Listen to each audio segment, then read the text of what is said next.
Hello বন্ধুরা, ইলশিকা beauty queen চ্যানেলে আপনাদের অনেক অনেক অভিনন্দন জানাই। অ্যাকচুয়ালি আমি কদিন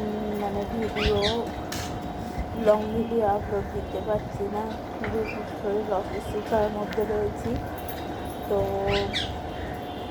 নতুন ডাক্তার দেখিয়ে নতুন ওষুধ খেয়ে আমার শরীরটা খুবই অসুস্থ হয়ে পড়েছে, দুর্বল লাগছে। দুরাত ঘুমোতে পারিনি, এত শরীর অসুস্থ হয়ে গেছে। তো জানি না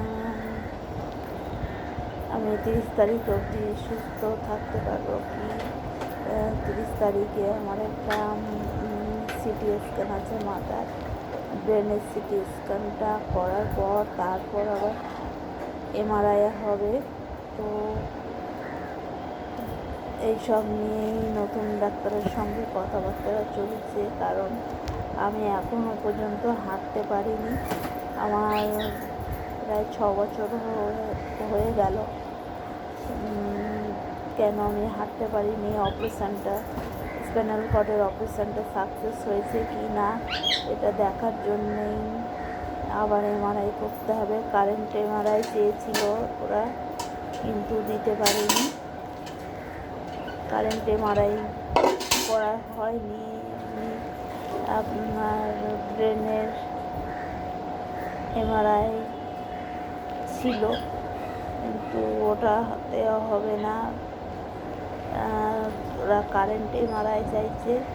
কারেন্ট এমআরআই না দেখা পর্যন্ত ওরা কিছু ডিসিশান নিতে পারছে না। আর ব্লাড টেস্টও কিছু লিখেছে, ব্লাড টেস্ট করাতে হবে। তো 19 তারিখের মধ্যে ব্লাড টেস্টটা করাতে হবে। তো দেখা যাক কি হয়। ব্লাড টেস্ট অনেক রকমের লিখেছে, তো আর খুব কস্টলি। তো এইগুলো সব রেডি করে নিয়ে তারপর সিটি স্ক্যান রিপোর্ট নিয়ে ডাক্তার দেখাতে বলেছে। আবার দেখিয়ে তারপর ওরা কিছু একটা ডিসিশান নেবে হয়তো। তো দেখা যাক কতদূর কী হয়। তো নতুন ডাক্তারের ওষুধ খেয়ে তো আমি এরকম অসুস্থ হয়ে পড়লাম। তো আবার ওষুধ পুরনো ডাক্তারেরই ওষুধ চালু করলাম।